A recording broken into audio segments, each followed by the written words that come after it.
Los que no se han inscrito aún para el segundo grupo, ya en ese caso se va a llegar seguramente el viernes o lunes. Pueden anotarse aquí.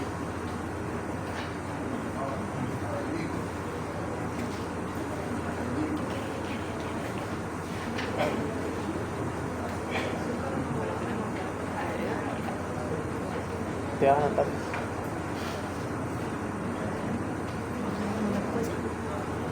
No, pero que hoy, el viernes lo vas a tener. Si te notas en esa lista, yo creo que ahí le vas a pagar.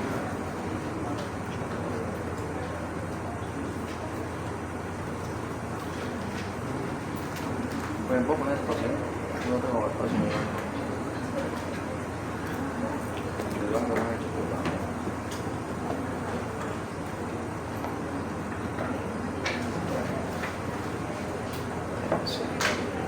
Caray, vas a pasar a full.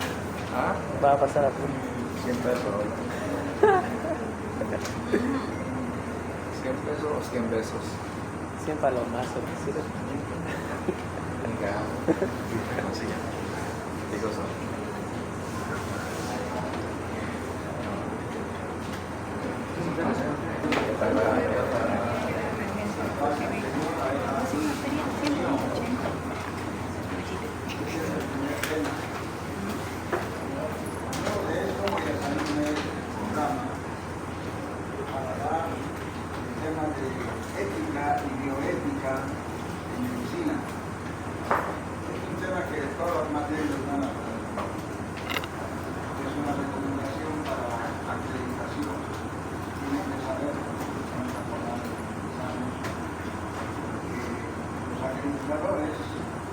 Llegan, más o menos quieren una hora así, les van a hacer preguntas a ética, a ver si estamos formados de ética. Entonces, esta es la primera vez, el primer año que vamos a aplicar ética a toda, tenemos que llevarnos sí o sí, tenemos que saber, porque lo contrario nos van a desprobar. Muy importante la ética y la medicina particular. Entonces, vamos a poner ganas después de esta materia, de este tema. Yo el próximo voy a dar voces éticas y médicas. A los chicos que se han inscrito para el libro les voy a regalar un pequeño resumen de esta materia. ¿Listo? Muy bien. Vamos. Historia de la cirugía. Cirugía procede de los términos griegos chei, que quiere decir mano, y ergon, obra. Entonces, la palabra cirugía quiere decir curar mediante obras realizadas con las manos.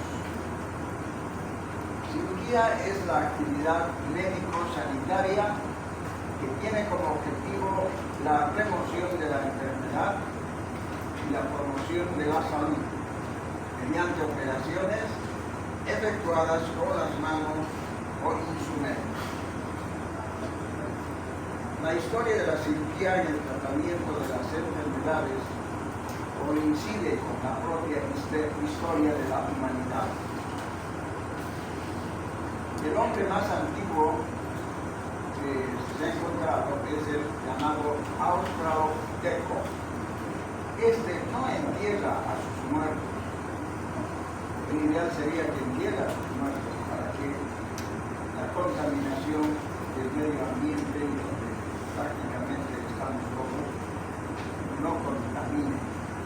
Por eso cuando hay un terremoto es grave, entonces hay muertos y hay que recogerlos y enterrarlos lo más rápido posible, porque si no se contamina el agua, se contamina todo, el ambiente, estamos respirando mal, entonces estaríamos en gran peligro, ¿no? Y nuestros alimentos se contaminarían, ¿no?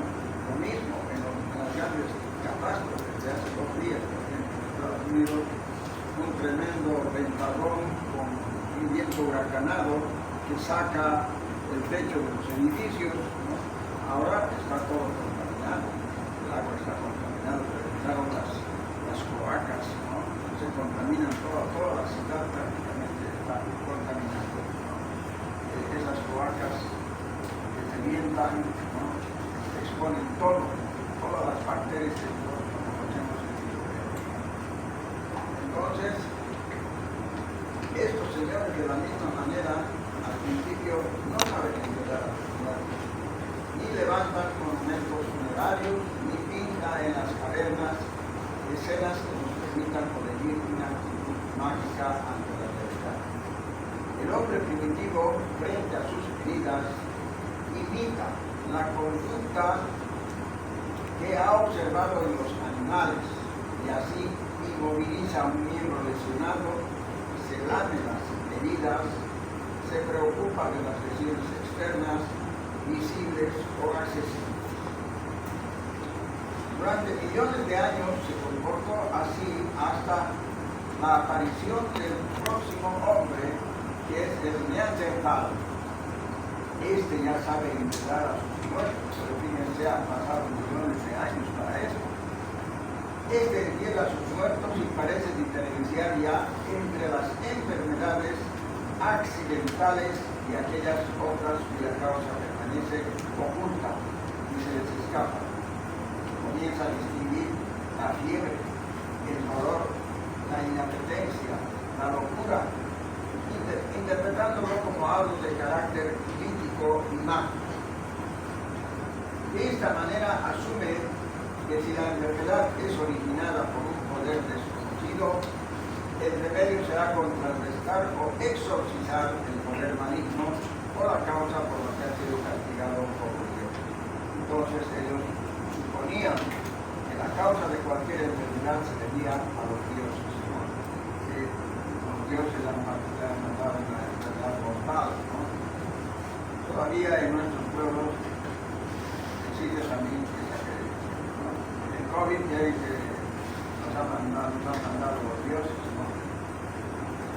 Solamente ha sido por un problema nuestro, por un problema que se ha iniciado en China, ¿no? Ponerse a los animalitos, ¿no? Ponerse a los murciélagos, ¿no? Ya sabíamos que no debemos comer los murciélagos. Pergolines se llaman también, ¿no? Son actualmente animales en extinción. Luego comienza el Neolítico. El hombre realizó ya en esta etapa trepanaciones, empezó a abrir el cráneo para echar los malos espíritus de los individuos sanos. Cambia sus hábitos nómadas por otros sedentarios, pasa a cultivar la tierra y a domesticar animales, empiezan a construir ciudades, en general a crear culturas auténticamente superiores. La alimentación se transforma y los hidratos de carbono ganan terreno en la tierra. Comienza el uso y abuso de las bebidas fermentadas. Aquí comienza a aparecer el vino, ¿no? Entonces fermentan el jugo de la uva y comienza a aparecer el vino. Y con ello se introduce la primera también analgesia quirúrgica. Cuentan que en la guerra del Chaco, antes de curarlos, antes de hacer alguna amputación a los soldados heridos, le hacían tomar solamente una botella de vino y luego se metían a la amputación. Les cortaban con una sierra, ¿no? Y habían dos fortachones que lo agarraban con los brazos y procedían a la amputación y a cubrir después con el colgajo, ¿no? Muscular y listo. Entonces ya estaba amputado, ya estaba salvada su vida, porque muchas veces estaba sufriendo una gangrena dentro de la pierna, ¿no? La pierna herida por un balazo, y los médicos consideraron una gran infección. Aquí se produce lo que se llama la revolución neolítica, el origen de las grandes civilizaciones primitivas. Comienza con la mesopotámica, la hindú, la egipcia, la china, la griega y las precolombinas. Cuando aparece el hombre del Cro-Magnon, nuestro directo antepasado, aquel de quien directamente descendemos, del Homo sapiens, todos los hombres anteriores fueron con mucha probabilidad ramas divergentes y distintas del proceso evolutivo. La cirugía y el sacerdocio llevaban ya muchos miles de años sobre el planeta. Sin embargo, actualmente se está confirmando días que antes de nuestra civilización humana ya había anteriormente otras civilizaciones que son las constelaciones modernas. En la historia de la medicina se conoce que mucho antes del apogeo de las civilizaciones egipcia, china, griega, romana y árabe se ejecutaban funciones, ¿no?, para drenar hematomas, para drenar infecciones graves con pus, incisiones y cauterizaciones. Quemaban con carbón, ¿no?, con carbón o con algunos metales que ellos producían en esa época. Mesopotamia y Egipto. El modelo de salud e enfermedad entre los medios se basaba en una concepción sobrenatural de la enfermedad. Esta era un castigo divino impuesto por diferentes demonios, dada la ruptura de algún tabú. La medicina estaba íntimamente ligada al sacerdocio, dando la cirugía delegada a una especialidad médica de segunda categoría. En Egipto, los cuerpos momificados, las pinturas y jeroglíficos nos han mostrado que los antiguos egipcios sufrían las mismas afecciones que padecemos hoy en día. Se han hallado células de momias fabricadas con bambú, madera y almohadillas o lienzo. En cambio, en América del Sur, particularmente entre Bolivia y Perú, se han encontrado también este tipo de vetas, ¿no? Se han encontrado inclusive células, ¿no?, de arcilla, de barro, ¿no?, arcilla. Entonces, bien hechos, están en los museos en la ciudad de La Paz, ¿no? Hay esto, y también esto mismo hemos visto en el último año, ¿no? En los museos, en las vitrinas, se ve una serie de elementos. No pensaríamos que ellos conocían, pero sí, hasta hay agujas de hueso para suturar, ¿no? Y suturaban con los cabellos largos de las mujeres, sobre todo, ¿no? Un cabello es más o menos en la medida que nosotros conocemos actualmente la sutura, es más o menos como 6 ceros o 7 ceros. Es para, como si decimos, quiero usar un hilo 6 ceros, voy a suturar solo en las suturas estéticas de la cara, ¿no? Tengo que suturar siempre con un hilo finito, 5 o 6 ceros, para suturar la cara, ¿no? Las otras suturas ya son más fuertes, suturas de abdomen con 3 ceros, por ejemplo, suturas de las zonas articulares más gruesos, 1 cero, ¿no?, o uno más resistente. ¿Por qué? Porque la articulación tiene que hacer fuerza, porque si no se rompe y se abre una herida. Hay un testimonio del uso de las muletas que se muestra en un grabado realizado en la entrada de la tumba del Egipto, donde se observa un hombre joven con poliomielitis apoyado sobre el pacho. Voy a mostrar esa foto que se encuentra en Egipto. Ahí va. Ven ustedes que aquí estamos observando prácticamente, este sería el báculo. Esta pierna, fíjense, donde el pie está aquí, está más acortado que el otro. ¿Por qué? Porque este pobre tiene la secuela de la poliomielitis, ¿no? A nosotros nos ha hecho pomada la poliomielitis, ¿no? Yo tenía 2 compañeros que tenían poliomielitis, ¿no? Y tenían graves problemas, no solo de un solo lado, de los 2 lados, y tenían que vivir sobre la moto, sobre la bicicleta, ¿no? Y les un problema muy serio. Hace 5 años ha vuelto a aparecer la originitis después de haber desaparecido 15 años. Yo estaba feliz, ha hecho una fiesta en todo el mundo, que hemos controlado la primera enfermedad en el mundo entero, pero después de 15 años vuelve a aparecer, ¿no? Menos mal que tenían guardados los virus para hacer rápidamente con las vacunas, ¿no? Hay un centro especial en Denver, en Estados Unidos. Todos los virus hasta ahora conocidos están listos para hacer las vacunas, ¿no? Hay que ser previsor. Algunos decían que debemos desecharlo, ya no va a aparecer esta enfermedad, no, señor. Ahora ya sabemos que existe el morir, ¿no? Entonces, y no observar nuevamente estas graves lesiones, ¿no? Para que nunca más tengamos morir de virus. Pakistán y la India, en ese sector, viven en una zona muy contaminada, y ahí es donde apareció nuevamente los casos de coronavirus, ¿no? Y aquí, desesperadamente, en Sudamérica se ha hecho rápidamente un refuerzo extra de la vacunación. Y es tan fácil administrar que es con gotas, ¿cierto? Con gotas. Entonces, rápidamente se ha hecho y hemos respondido a esa emergencia, ¿no? A nivel mundial.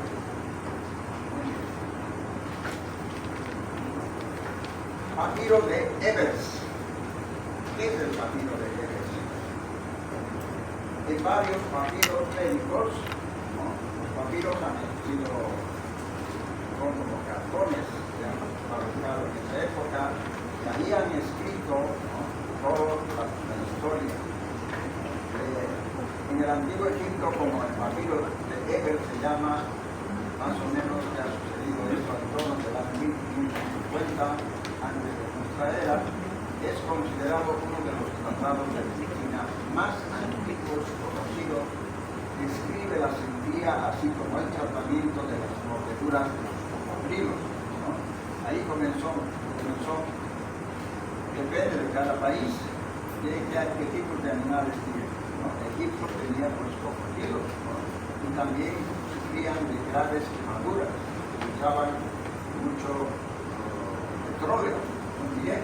Bueno, entonces sufrían quemaduras graves porque bastaba que se prendan estas esferas de petróleo. Recomendaba el drenaje en el papiro de Ebers, que se ve en las historias clínicas, el drenaje de las hinchazones grasas, aunque advertía sobre determinadas patologías de la piel que no debían ser tocadas. Otro papiro es el papiro de Edwin Smith.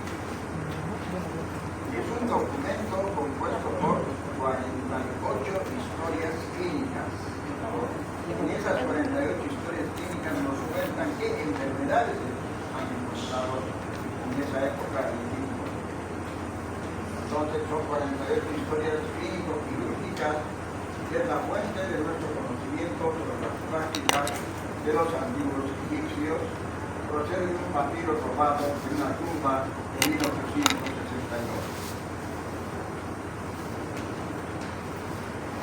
Posteriormente, ese papiro fue vendido a un egiptólogo norteamericano que se llamaba Edwin Smith, por eso le pusieron el nombre de papiro. 1600 a.C. Se piensa que el autor fue de este papiro, fue Imhotep, era médico, arquitecto, astrólogo y visir del faraón egipcio Nefertiti Yeser. Entonces, ahí tenemos el papiro de Smith, que es muy comentado por la descripción muy exacta de las enfermedades. Es el más antiguo documento y el único dedicado principalmente a la cirugía. Es una obra de referencia acerca del estado del conocimiento científico de ese antiguo periodo. Es un tratado de cirugía elaborado hace casi 5.000 años. Fue en ese documento donde apareció por primera vez la palabra cerebro. En el texto se mencionan las membranas del cerebro, o sea, las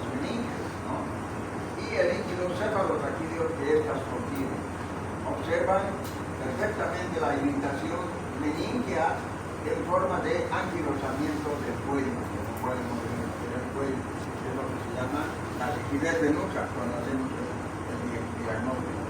Están empezando a estudiar tecnología, van a ver ustedes que hay un signo que se llama rigidez de nuca, y eso solamente vemos cuando hay meningitis. Y ellos lo sabían y lo hacían, ¿no? Entonces, hemos aprendido de ellos, ¿no? Nosotros no sabíamos esas cosas, hemos aprendido de ellos.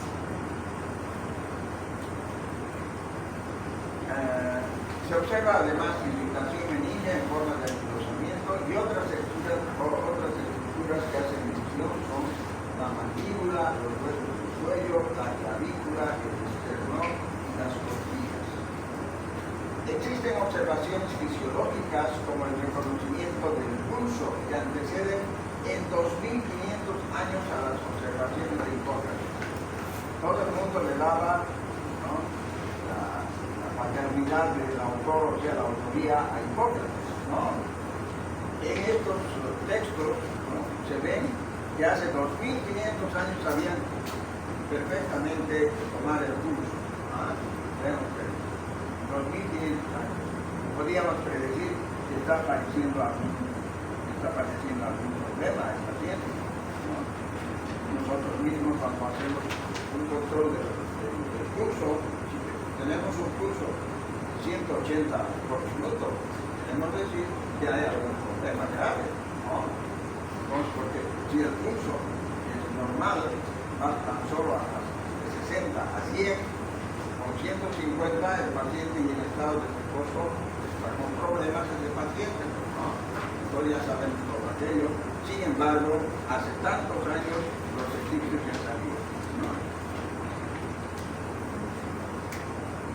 En el contenido de este papiro hace presagiar el conocimiento de la circulación sanguínea. Ya en aquel tiempo ya sabían la circulación sanguínea, y sin embargo, a un anatomista y fisiólogo como Miguel de Servet, durante la Inquisición de la Iglesia, ¿no?, lo han quemado vivo por sostener que la circulación proviene del corazón y está la sangre en movimiento. Por ese concepto lo quemaron vivo, ¿no?, porque decían que es un hereje, ¿no?, que no podía hacer eso así. Sin embargo, ya los egipcios ya conocían eso, y eso se ve en los papiros, a eso conocían. Existían sabias observaciones sobre el funcionamiento del sistema nervioso. Sabían que las parálisis de las extremidades inferiores se debían a lesiones cerebrales, y se establecía la relación entre la localización de la lesión craneal y el lado del cuerpo involucrado, ¿no? Entonces, lesión del lado izquierdo, por ejemplo, un lado acá, el lado izquierdo, va del cuerpo y el lado derecho, ¿no? Eso lo tenemos ya por la anatomía.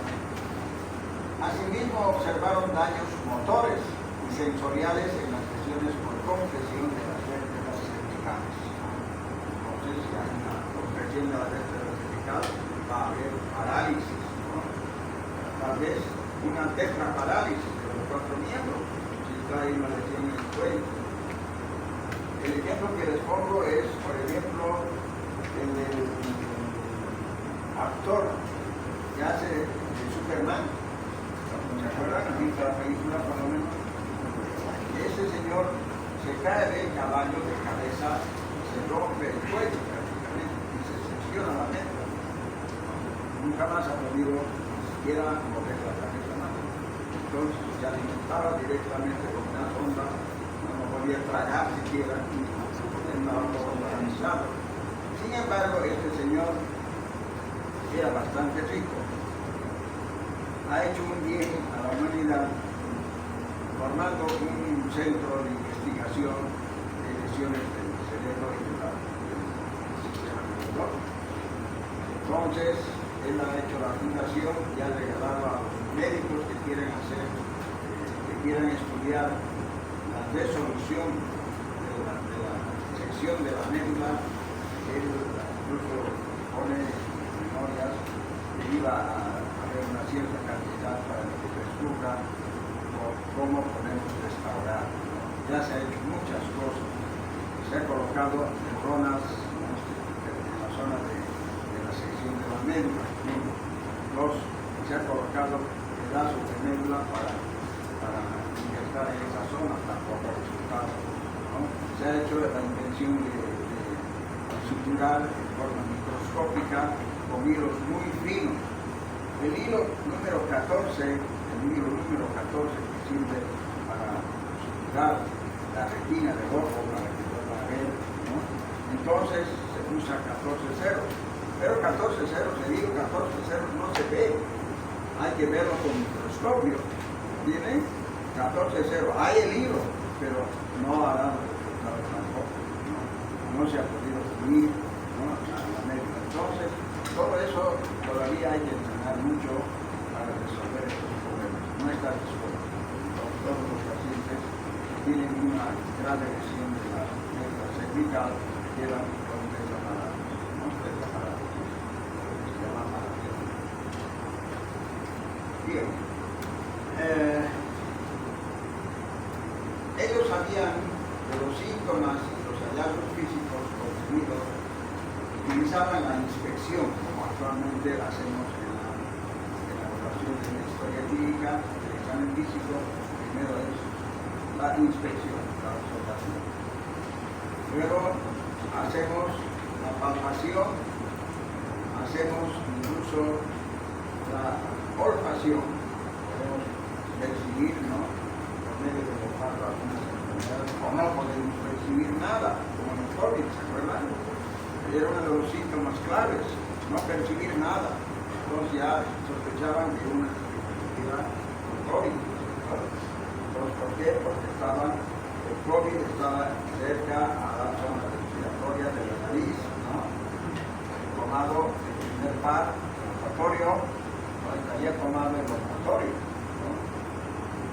Y lo otro es que jamás en el COVID nos hemos preocupado de ponernos lentes, ¿no? La Organización Mundial de la Salud ha pedido perdón a la humanidad por ese error garrafal, porque estando sin gafas, los virus entraban por los ojos y por el canal, ¿no?, un conducto que tenemos entre los ojos y la nariz, ¿no?, se llegaba justo a la zona donde se proliferaban los virus, ¿no? Entonces, si hubieran dado la instrucción de que usáramos lentes, muy poca gente se enfermaba.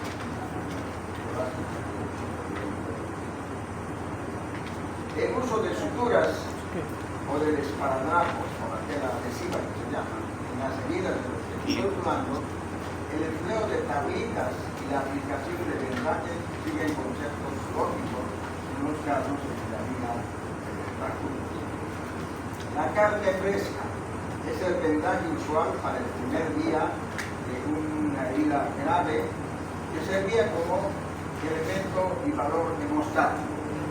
Entonces, perfectamente podía... ¿Qué pasó? No sé nada.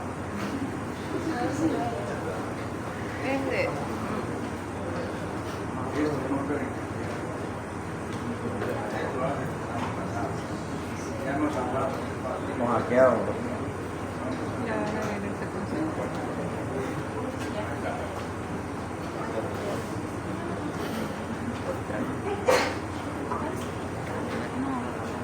Entonces, han debido escuchar ustedes que algunas comunidades, incluso de nuestro país, cuando hay una herida grave y no tenían nada, agarraban un pedazo de carne y le ponen a la herida, ¿no? Hasta los nuestros también.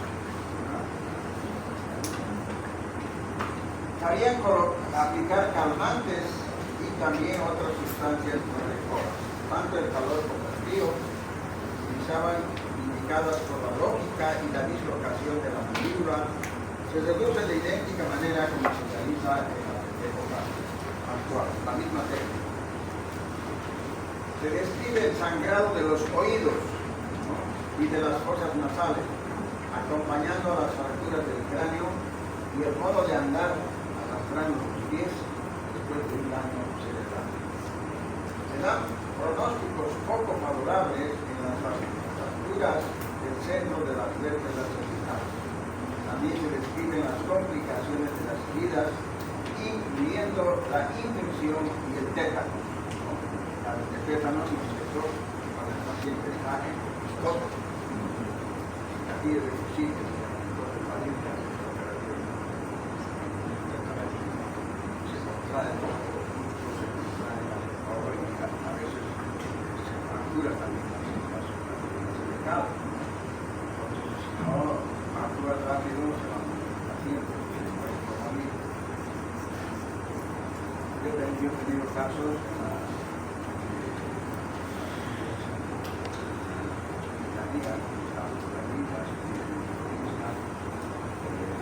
tétanos neonatales.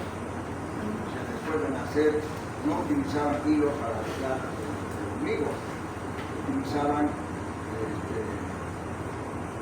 ramitas así, ramitas que hay lianas para amarrar, y eso estaba contaminado por tétano. Entonces aparecía cualquier cantidad de tétanos neonatales. Y en el mundo entero no había ya casi tétanos neonatales, y sin embargo, en todas las zonas todavía debe haber, ¿no? Hay todavía comunidades que no han entrado al mecanismo, a los hospitales, tampoco han conocido los hospitales, se han estancado. Vamos a ver ahora cómo contribuye en la India y la India.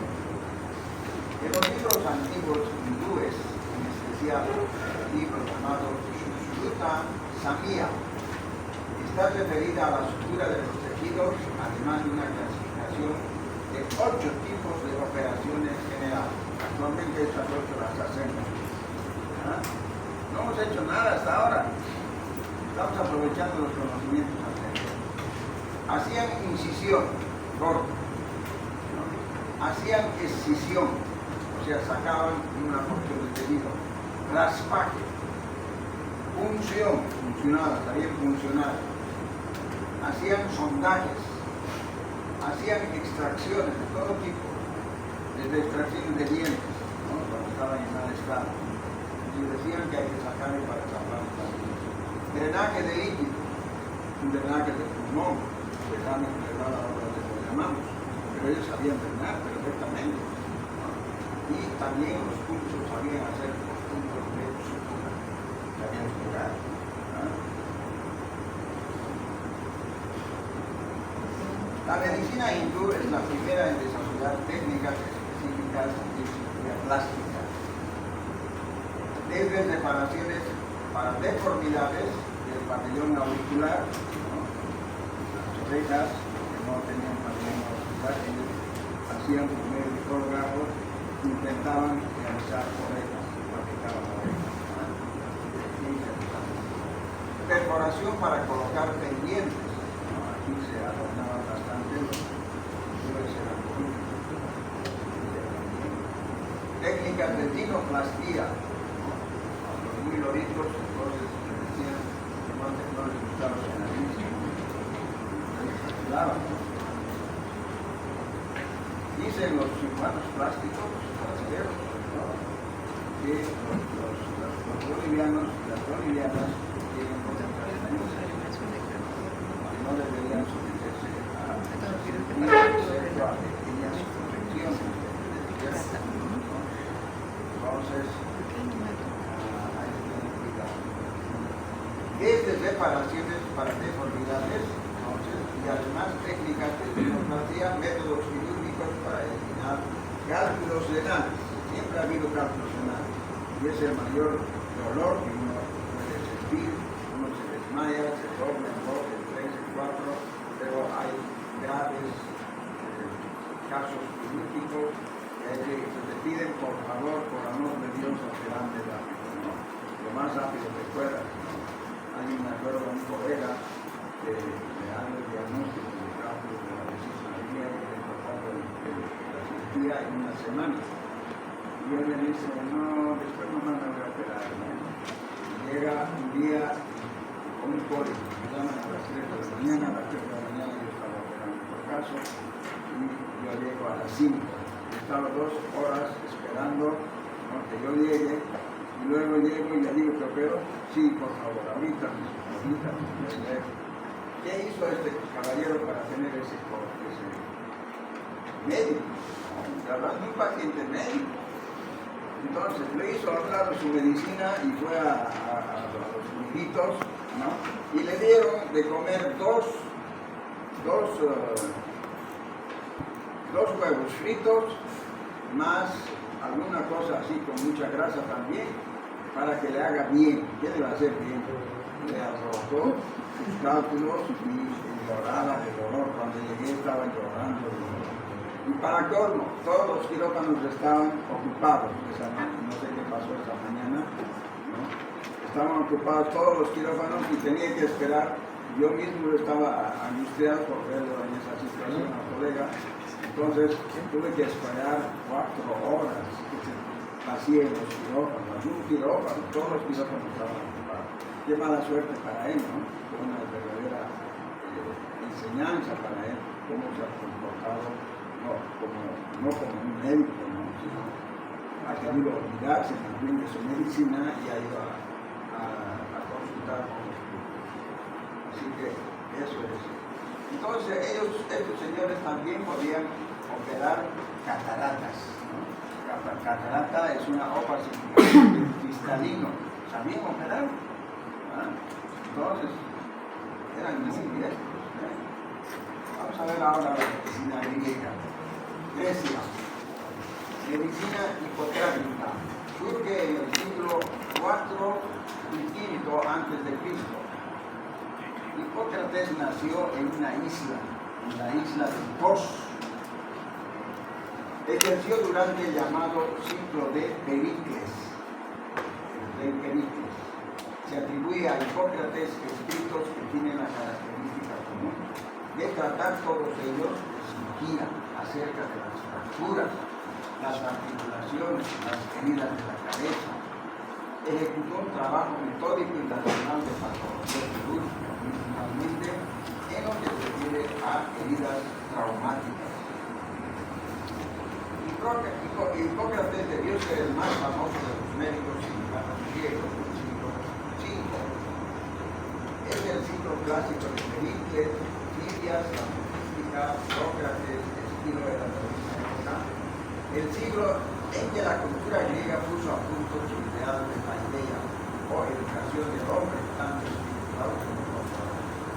Para conseguir al hombre ideal, bueno y bello, era imprescindible el concurso de la medicina, es de ser un oficio manual o artesano, propio de personas de extracción social y libre, pasó a la categoría de elemento imprescindible en la educación intelectual de las gentes más elevadas.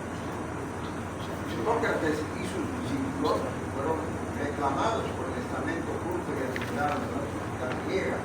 Se les presentaba en la ocasión de escalar los puestos más altos de la pirámide social, dejando atrás el humilde lugar de los artesanos. Sabe que los primeros hipocráticos fueron hombres de excelente hábito quirúrgico, que fue ampliando poco a poco el área de su aplicación, desborda el ámbito estricto de la patología externa, se extendió hasta alcanzar las infecciones propias de la patología china externa. ¿Cómo se llama la victoria de la muerte? Casi todos los escritos tardíos en ese libro del corpus hipocrático estuvieron impregnados del espíritu retórico y germanístico. El corpus hipocrático es una colección de unos 70 libros, ¿no?, de la antigua Grecia. 70 que han escrito sobre él. El corpus hipocrático propone el empleo de plantas medicinales. Yo el año pasado particularmente no me he contestado ni una pregunta. El corpus hipocrático propone el empleo de plantas medicinales. Recomienda aire puro y una alimentación sana y equilibrada. Ese era su tratamiento, no estaba mal. Recurre al uso del cauterio o bisturí, y entre las aportaciones de la medicina hipocrática destacan la consideración del cuerpo como un todo, el énfasis puesto en la realización de observaciones minuciosas de los síntomas y la toma en consideración historia clínica de esta enfermedad. Ese es el señor Hipócrates, se lo presento. En el campo de la ética, la ética, aquí empezamos con la ética. ¿Ven ustedes? Y nosotros aquí nos estamos preparando. Esta es la primera vez que voy a dar aquí yo la clase de ética, la próxima clase precisamente. Pese a que hace 8 años hemos hecho un curso, 6 profesores de la Gabriel, haciendo un curso muy avanzado, hemos hecho por la Universidad de Toro, de la Universidad Norteamericana, y la otra ha sido virtual y presencial para las 4 universidades estatales de Bolivia: San Andrés, San Simón, Sucre y la Gabriel de Moreno. Entonces nos hemos preparado justamente para esto, pero no nos la damos mucha importancia. Ahora quiere la acreditación, entonces no, la última acreditación que ganamos, aprobamos, no se puede ir al tacho si no aprobamos. En el campo de la ética de la profesión médica se le atribuye el célebre juramento que lleva su nombre, el juramento hipocrático. Muchas profesiones médicos todavía están jurando el juramento hipocrático. Hay otro juramento, el juramento de la Organización Mundial de la Salud. Aquí va el juramento de Hipócrates y va a la leer así, vamos a leer todos, a ver cada paso. Jure, juramento de Hipócrates. Juro por Apolo médico, por Buena mierda. y por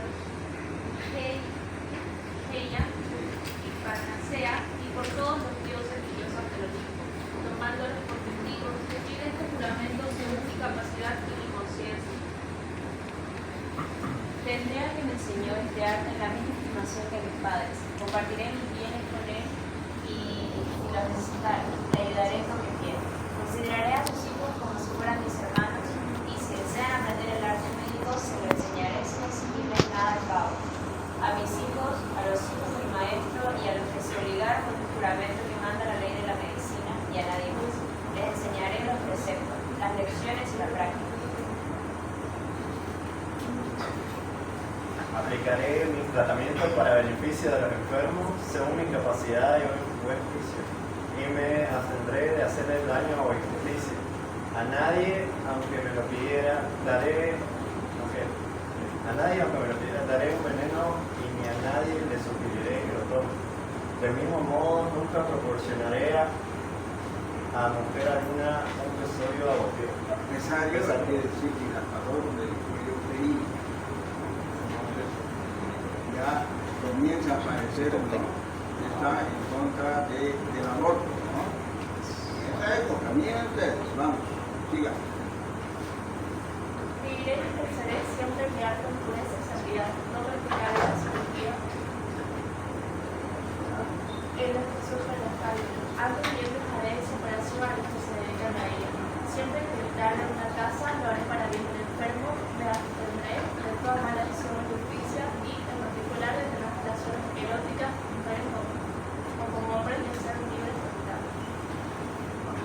Guardaré silencio sobre lo que en mi consultorio, fuera de ella, vea o oiga, que se refiera a la vida de los hombres y que no deba ser divulgado. Mantendré en secreto todo lo que pudiera ser vergonzoso si lo supiera la gente. Si fuera fiel a este juramento y no lo violara, que se me conceda gozar de mi vida y de mi arte, y ser honrado para siempre entre los hombres. Que lo quebrantara, jurar en falso, que me suceda lo contrario.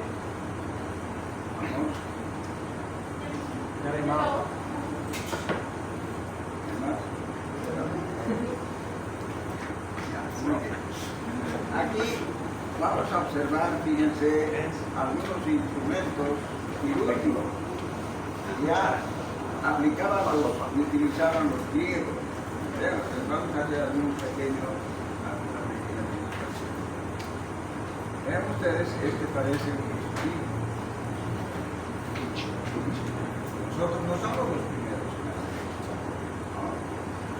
Entonces, vean ustedes aquí, este parece ser un estilete. ¿No? Este parece ser igual un separador. No hemos inventado nada. ¿No? Y aquí tenemos unos cuchillos muy usados aquí. Estos cinceles para seguramente cirugía ortopédica, traumatológica, ¿no? Y para hacer curetaje, ¿no? Vean ustedes aquí tenemos las agujas, miren estas agujas, grandes pero útiles para la época, ¿no? Entonces, tijeras, claro que no está completo, la mitad, pero era tijera, al fin y al cabo. Este parecía una tenacilla. Este es un separador que se parece mucho al separador para operar de giga, ¿no? Entonces aquí se separa también para la cesárea, ¿no? Entonces tienen aparatos muy buenos, ¿no? Y vamos a ver las otras culturas también. Vamos a ver Roma. Los romanos fueron muy adelantados, sobre todo por el circo romano, peleaban entre ellos, ¿no? Entre esclavos y soldados romanos, hacían demostraciones para el emperador, ¿no? Entonces ahí vamos a referirnos un poquito a lo que hacían los romanos. Gran autoridad en medicina romana del siglo I antes de Cristo fue Aulus Cornelius Celsus. Ustedes lo conocen al señor Aulus Cornelius Celsus. ¿Quién es? ¿Ya? Entonces su obra de medicina se llamaba su libro. Fue uno de los primeros libros impresos y describe las 4 características de la inflamación, ¿cierto? Rubor, hinchazón, dolor y calor, ¿verdad? Ahí está. Para la época. Ahora estamos estudiando eso. ¿Ah? Ligaduras para el control de las hemorragias. Ligadura quiere decir anudar un vaso que está roto, ¿no? Entonces paramos la hemorragia. Litotomía, operaciones de hernia, cirugía oftálmica, separación plástica de defectos, aparatos para reducción de fracturas y dislocaciones, traqueotomía, con el COVID, ¿no? Una de las grandes soluciones en el COVID era hacer traqueostomía para que pueda respirar, pero no lo hicimos porque miedo les daba a los médicos, ¿no? En Chile no había más hospitales. Se afilaron las ambulancias. Dentro de la ambulancia había un paciente. Dentro de la ambulancia. Habían, creo, 40 ambulancias, pero habían alrededor de 64 pacientes traqueostomizados. A los pacientes con traqueostomía se les atendía en la ambulancia, pero los 64 pacientes sometidos a la traqueostomía vivieron. No hubo ninguna mortalidad. Eso es la grandeza, ¿no? de hacer algo que tienes que perder el miedo o tienes que protegerte mejor para hacer ese tipo de cosas, ¿no? Entonces hay claro cirugías mortales para los médicos también, ¿no? Bien. Se administraba ya el jugo de mandrágora. La mandrágora utilizaban como un anestésio, ¿no? Plantas. Los romanos tenían esta cantidad de instrumentos quirúrgicos. Vean ustedes, tienen este parece un alicate, ¿no? Usar los clavos, este parece una tijera, este parece un cuchillo largo, este parece un estilete, ¿no? Un separadorcito fino y así sucesivamente. O sea que, ¿dónde está lo que hemos contribuido? ¿Qué hemos contribuido? Casi nada. Ven ustedes.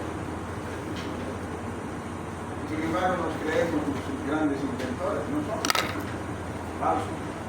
Galeno. más o menos se usa la palabra galeno como sinónimo de médico. En vez de decir médicos, decimos galenos. Dicen, atletas, sobre todo, utilizan mucho el término de galeno. Galeno en el siglo II después de Jesucristo, el médico más famoso de la antigüedad. Trabaja en Pérgamo como médico de los gladiadores y durante 4 años practica la cirugía restauradora y la ortopedia. Claro, en un lugar de tantos pacientes como no iba a ser tan bueno el galeno, ¿no es cierto? Practicaba mucho. Años después marcha a Roma y se convierte en el médico de la aristocracia y de los emperadores Marco Aurelio y Cómodo, los emperadores. Galeno escribió pequeños textos sobre la disección de los huesos, la disección de los músculos, la disección de las arterias y las venas y la disección de los nervios. Algo así como que vamos a hacer el día viernes de la mañana. Y les voy a hacer una demostración a los alumnos que están este día. Entonces, el viernes vamos a hacer un cadáver que lo vamos a utilizar, ¿no? Está utilizado, y mañana lo vamos a descongelar, para la nevera, mañana lo vamos a descongelar, para intentar pasarle un catéter, ¿no? A través de la vena facial, está aquí está la vena facial, luego vamos a entrar hasta llegar al corazón con un pequeño catéter, ¿no? ¿Para qué?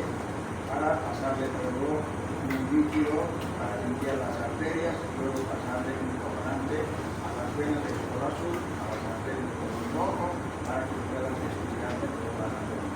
En realidad, para ustedes es la venosección, es lo que tienen que aprender los de tercero. Los de primero van a aprender qué arterias hay en la cara, de dónde provienen, ¿no? Y también las venas. Entonces van a tener doble enseñanza ambos. Yo estoy también, entonces se va a aprovechar que hay un cadáver sin haber tocado nada. Está muy bien, todo está formalizado.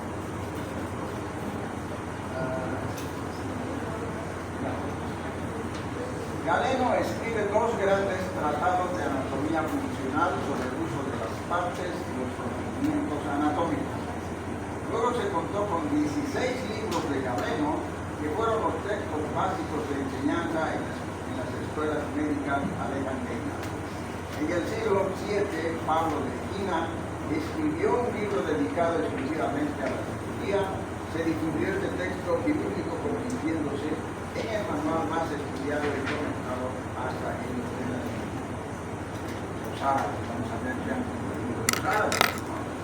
El cordobés Abulcasis, o Abulcasis, siglo XI, el único médico árabe que escribió un libro dedicado exclusivamente a la cirugía.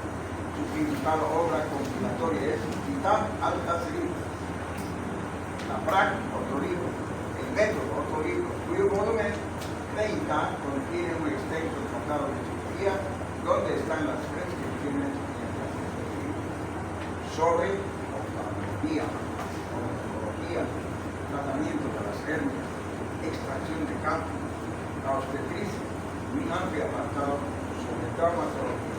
Este gran libro de Abulcasis, cirujano del mundo islámico, gozó de duradera y gran influencia en la Edad Media.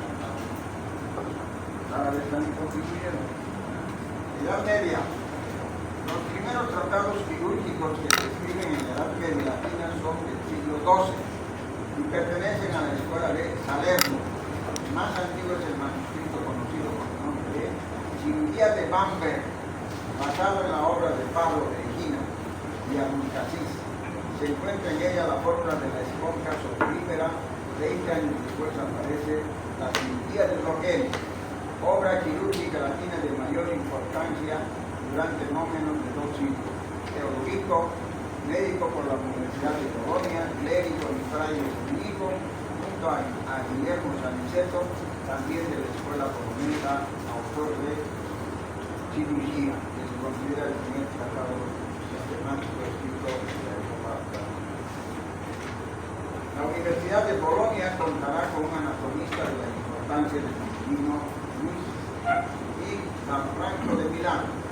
Huye de su patria, se refugia en Lyon, donde ejerce como cirujano y escribe Cirugía Paz. En 1368 forma el gremio de cirujanos de Londres en un primer intento por separar a los barberos encargados de habilitar de los médicos especializados en tratamientos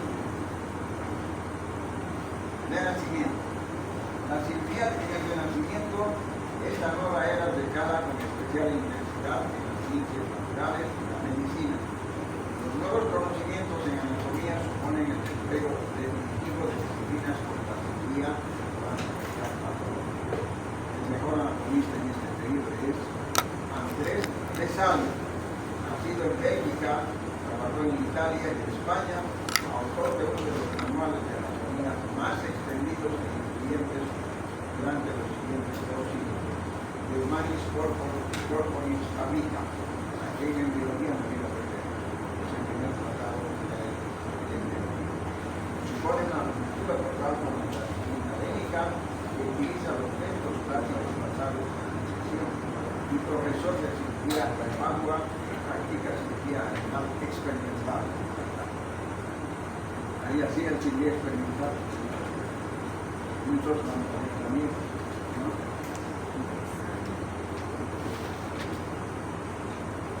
Ese es Ambrosio Paez. Francia. Es el padre de la cirugía francesa. Cirujano militar, observó que una hemorragia era mejor controlada al ligar vasos de uno en uno y no en bloque. ¿No? Agarrar 3 arterias y ligar, no.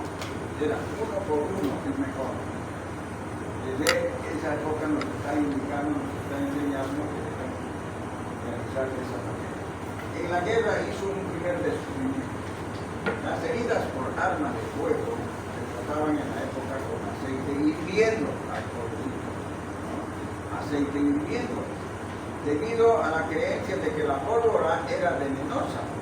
Casualmente se acabó el aceite y entonces trató a un grupo de heridos de arcabuz con una mezcla preparada, yema de huevo, aceite de rosas y agua gas. Al día siguiente, preocupado, Ambroise fue a revisarlos y encontró que el medicamento casual aplicado en los heridos no mostraba inflamación, ojo, calor y la herida. Pasaron bien la noche, mientras los que detuvieron el aceite mencionado estaban débiles, fiebre, gran dolor e inflamación de los dedos. Así también entonces, experimentando, encuentran mejores soluciones y mejores tratamientos. En 1564 publicó una monumental obra de cirugía, los 10 libros de cirugía, que se llamaba el libro. La primera parte contenía anatomía y fisiología y la segunda cirugía. En esta se describían muchas técnicas quirúrgicas, siendo una de las más significativas el uso de llanuras de grandes vasos en las amputaciones. Ahora que estamos en mucha guerra, tenían que ser rapidísimos para hacer amputaciones, ¿no? Diseñó una gran variedad de forceps, instrumentos y férmulas. Con la ayuda de fabricantes de armaduras diseñó miembros artificiales de hierro, perfeccionó el banco hipográfico para la prevención de pulsaciones y diseñó un corset para escoliosis y una bota para pies sanos. Louis de Chauliac, 1300-1368. Es uno de los más importantes cirujanos franceses de la Edad Media. Aunque estudió en principio en Tolosa, se muda posteriormente a Montpellier, donde estudió medicina graduándose como maestro en cirugía. Montpellier era una universidad muy importante en Francia. Uno de mis profesores estudió en Montpellier, ¿no? Escribe justamente el libro que hace Espacio, el libro, el primero, entonces a eso es que escribe el doctor Juan Carlos Trigo, él ha estudiado en esta universidad de Montpellier, la era francesa y su papá dominicano. En Bolonia se destacó como anatomista y formuló que un cirujano que no sepa anatomía es como un ciego hachando un tronco. Para él era clara de anatomía, pues no, para ser cirujano. Médico de los papas de Aviñón, Benedicto XII, Clemente VI, Inocencio IV y Urbano V. Este médico ha debido ser el que más papas ha tenido, ¿no? Se traslada a París, donde imparte cursos en la Facultad de Medicina y publica su libro Cirugía Magna, se llamaba su libro, un verdadero tratado de cirugía durante la Edad Media. Escribe temas sobre anatomía, cauterización, anestésicos, fracturas, heridas, etc. Se cree que fue inventor de varios instrumentos en cirugía y el primero en describir la hernia femoral. Aquí es la hernia femoral, todo lo que está debajo del ligamento inguinal de la hernia femoral. ¿Ya? Toda masa que encuentran ahí se llama hernia inguinal. Mejor. El ligamento inguinal, todo lo que está arriba se llama hernia inguinal, se llama hernia femoral. ¿Entienden? Es la diferencia. Luego se asocia a la Cofradía de Cirujanos del College de Saint-Orphe y este colegio subió de estatus a los cirujanos. Los maestros cirujanos legales que sabían latín vestían toga y larga y hacían la cirugía mayor. Los cirujanos barberos laicos ignoraban el latín, quedaban limitados a la flebotomía, extracción de dientes, curación de heridas y para ejercer debían ser aprobados por los primeros. Chauliac dejó su pensamiento y su legado cómo debe ser un cirujano, aquel que cura con sus manos, dirigidas por una mente educada y razonable, alguien sabio, experto, ingenioso, buen humor, audaz, tenga la certeza, cauteloso ante el peligro, amable con el enfermo, considerado por sus amigos y no influenciable por los honorarios. Mira la plata. Aquí tenemos una propuesta de este señor, ¿no? Con sus instrumentos, ya casi nos llena de los instrumentos actuales, ¿no? Miren, una aguja, curva, una aguja recta, separadorcitos, un desarmador, ¿no? Jeringa, ya metálica, incluso jeringa metálica, otra jeringa metálica, tijeras, las tijeras, este es un separador, casi de tórax, ¿no? Y aquí tenemos algunos paralenguas, ¿no? Y tenemos ahí todos los instrumentos, ¿no? ¿Qué nos ha pasado? ¿Qué está pasando? ¿Ah? Estamos en base a lo que todos ellos han hecho. Vamos a entrar a la cirugía precolombina. El mayor desarrollo de la cirugía se ha observado en las civilizaciones azteca y maya, México. Y también en los tihuanacotas, en incas, en Bolivia y Perú.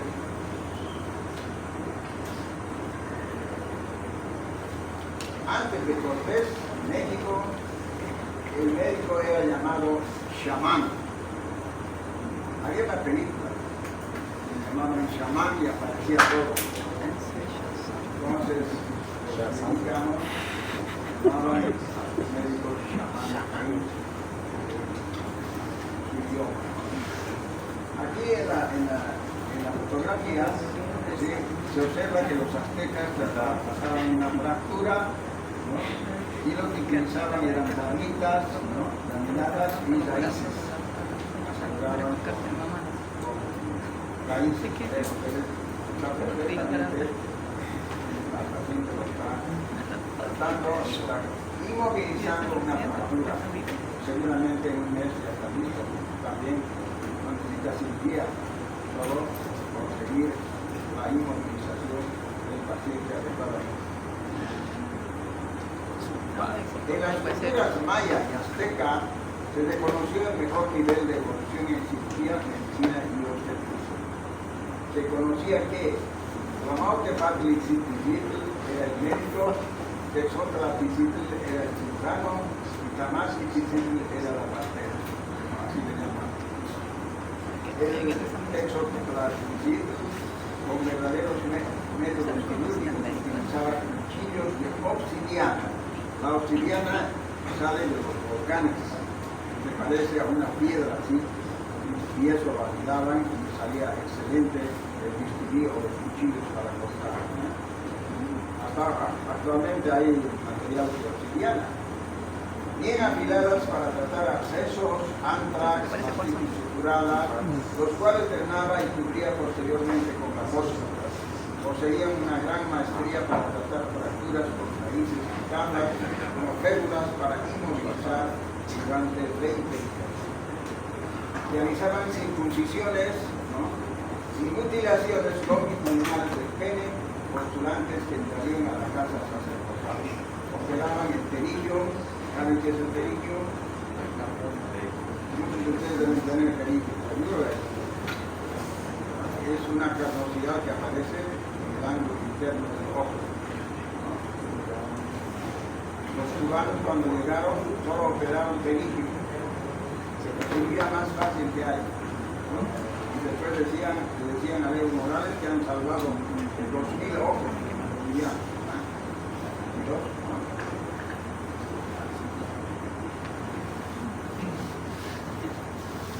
Operaban el terillo y con espinas de magüey efectuaban sangrías y se realizaban hemorroides que son las hemorroides, vías de hemorroides, venas y arterias del ano. Cirugía craneal en Tiwanaku, preincaica e incaica, Bolivia. Esto es muy interesante cuando llegan a Bolivia dos investigadores alemanes y se apasionan y les encanta Tiwanaku. Levanten la mano, estamos en Tiwanaku. No puedo creer que nadie. Tiwanaku. Levanten la mano.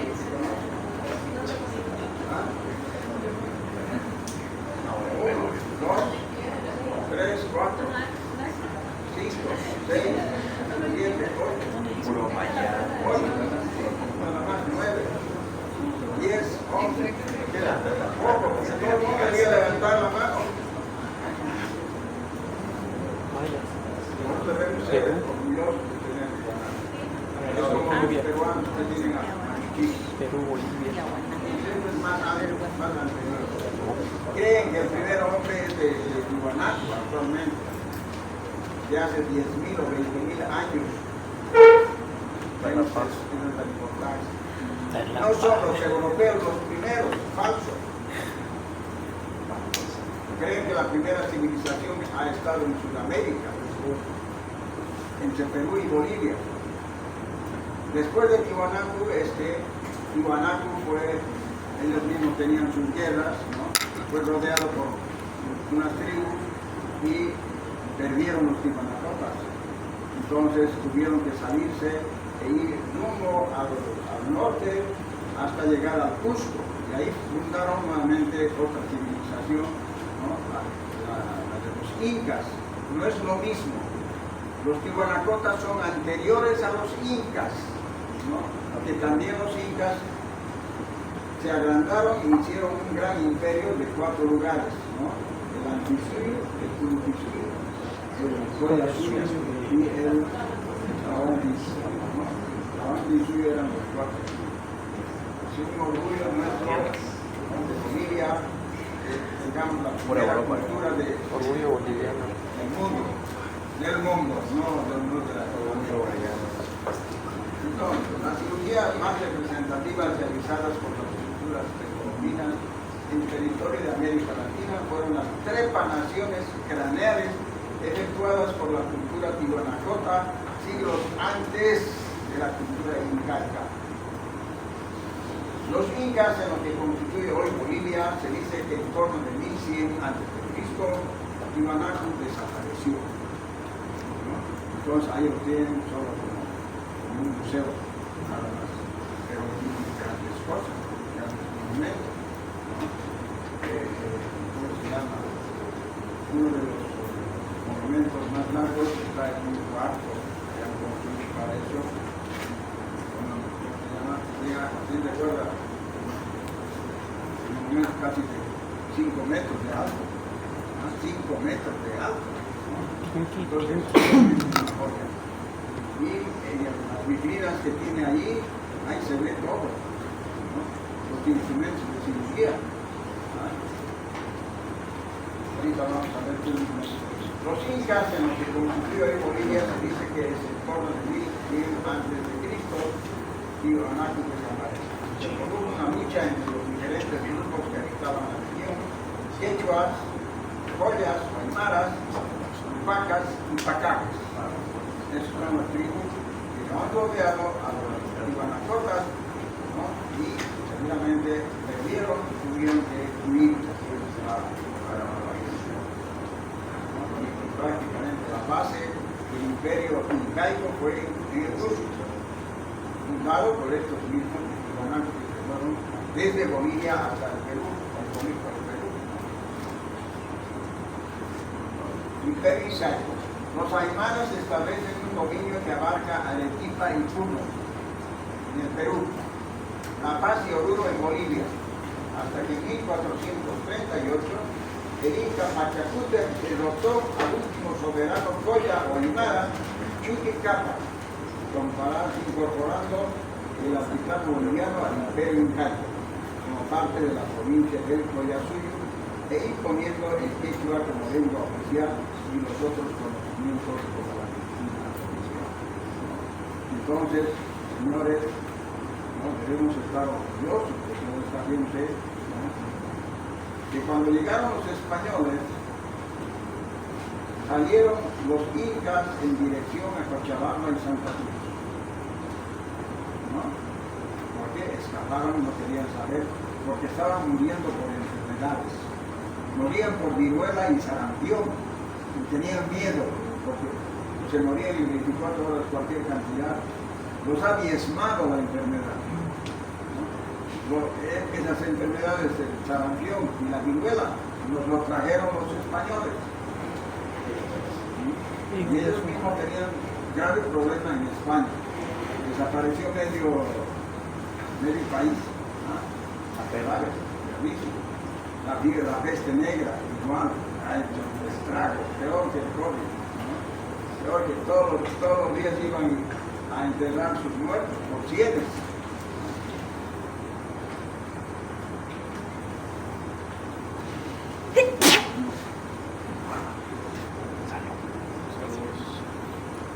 El imperio incaico adoptó los estilos arquitectónicos de los tibanacotas, copiaron prácticamente, así como los conocimientos en medicina íntimamente ligada a la magia y la religión. Los mitos y las tradiciones son fundamentales en su cultura. Los médicos mantenían el equilibrio de las relaciones frente a la naturaleza peculiar que se encontraba. ¿Cuáles eran estos médicos? Los Yatiri, los Aysiri, los Jampiri y los Laika. Esos eran los médicos. Miren, van a ver ustedes que cada uno de ellos tiene su especialidad. Los Yatiri eran capaces de conocer el devenir, eran como adivinos, ¿no? Y ver los colores, las entrañas de los animales, definir los calendarios astronómicos, cuándo deben sembrar, cuándo deben cosechar, hacían fiestas religiosas, etc. Los Aysiri cuidaban el malestar del alma o del espíritu, como los actuales psicólogos, eran como psicólogos, escuchaban, el otro les hacía en cosas, se contaba sus cosas, se desahogaban, ¿no? Y es lo que hacen los psicólogos, ¿verdad? Su técnica era diálogo profundo, estimulando a revivir situaciones del pasado, practicaban rituales de agradecimiento a las divinidades y de los Campiri. Se dice que eran naturalistas, que empleaban plantas para la economía doméstica, pero sobre todo para curar enfermedades Los principales métodos de aplicaciones de los medicamentos eran en forma de infusión, o sea, utilizaban plantas, cataplasmas o ungüentos, materiales de los tres reinos, vegetal, mineral y animal. Entre los jampiris se conocían que poseían especialidades.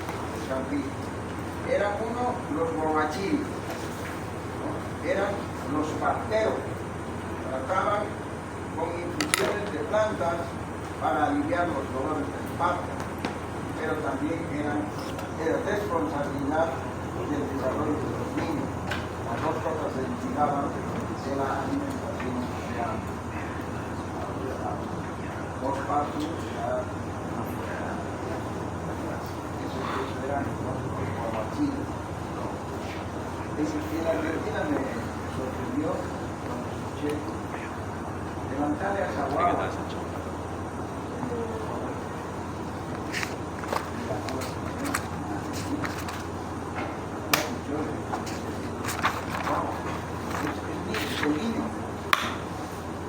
¿Cómo sabes que es así? Así. Es decir, que hasta ahí llegó, ¿no? Y ahora están encontrando comunidades, hace una semana nomás se ha comunicado que hay un lugar donde creen que habitaban los quechas, como una subsidiaria. Bien, otro, Cacochiri. Cacochiri, estos jampiris deducían las luxaciones, que eran como traumatólogos.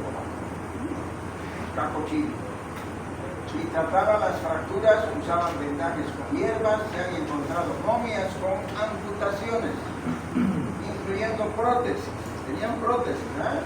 Moldes de arcilla para miembros fracturados y muletas. Seguimos no consumiendo nosotros, ¿no? Ahí otra gente ha hecho antes. Otro, los piruchiri hacían la función de médico cirujano. Estos eran los piruchiri, eran los cirujanos, ¿no? Y se ocupaban de curar las ulceraciones, las heridas de guerra, suturaban y realizaban vendajes. Para suturar usaban agujas de hueso, metales, madera o punzones, hilos de nervios y cabellos humanos. Esto es cierto, porque esto hay en el museo ahí de Tijuana. Se está viendo ahí, hay agujitos de todo tamaño de hueso. Uroche, otro, correspondería a un cirujano neurólogo actual. Realizaba las trepanaciones craneales y las deformaciones intencionales del cráneo, la nariz, los dientes y las orejas. Finalmente, los laika, estos basaban su poder en la subyugación de un espíritu para realizar daño o detectar el origen de este, elaboraban los límites de la vida. Este aparatito se llama tubi. ¿Ven? Parece una media luna. Aquí está bien afilado. Entonces agarraban así, con un solo movimiento, han hecho que cortaban y llegaban al hueso. Un norteamericano médico vio aquello y se quedó paralizado y sacó fotos y replicó, se fue a una fábrica en Norteamérica, reprodujo este aparato y actualmente abren el cráneo con este aparato. ¿Sí?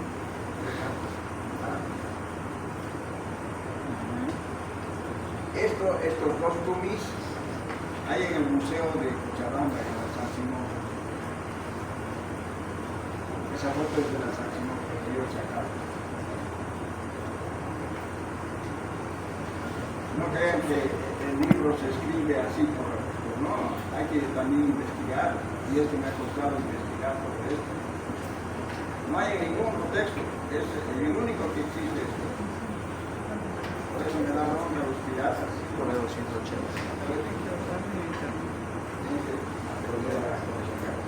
Como les decía, este Poznański, ¿no?, que ha nacido en Viena en 1873, desde los 27 años vivió en Bolivia, dedicado a la investigación de Tijuana. dedicado para que en el chocho de la vida estudiando Tiwanaku, el mayor experto, dedicado a la investigación de Tiwanaku, de los monumentos, también estudió cráneos trepanados. Ha mandado a Europa, creo, 40 cráneos para que estudie. Encontró en sus excavaciones, además de algunos instrumentos para estas intervenciones en la región de cobre y plata, que se conocen como champi, y los instrumentos se los llaman tumis. Van a ver en el libro, existe estos tumis de oro. Hay en el museo, a una cuadra del Palacio de Gobierno, está un museo, y en la esquina, cuando vayan alguna vez a La Paz, ahí se hace un museo y van a encontrar los tumis de oro para abrir cráneo, ¿no? Está la muestra ahí, es inconfundible, irreversible, estamos viendo, no nos están contando cosas. Las constantes guerras sostenidas y por el tipo de arma que utilizaban, como los mazos y hachas, se producían heridas con fracturas en la cabeza. Eran expertos para utilizar el mazo. El mazo es un instrumento de guerra, ¿no? Y golpeaban así, generalmente le rompían la cabeza al lado izquierdo. Por aquí, yo así, con el ciudadano y le rompían la cabeza. La mía más así de pavo, de pelado, claro. Ahí está, ¿no? Ellos hacían esas tres plantaciones, hacían un orificio para drenar los hematomas en su cerebro y estos pacientes sobrevivían, ¿no? Sobrevivían perfectamente. Vean ustedes, aquí está los orificios. Las constantes guerras sostenidas por el tipo de armas que utilizaban, como los mazos y hachas, se producían heridas con fracturas óseas, hundimientos craneales, postraumáticos encontrados generalmente en la región parietal izquierda. Las conclusiones de Broca, famoso médico antropólogo francés, que fue conocido mundialmente por los hallazgos de la organización cerebral del centro del lenguaje. Este señor es el que ha encontrado el centro del lenguaje, donde se encuentra, ¿no? Dieron a conocer mejor sus observaciones en un cráneo con una preparación cuadrilátera procedente del Perú, que fue enviado a Francia. Bien, vamos a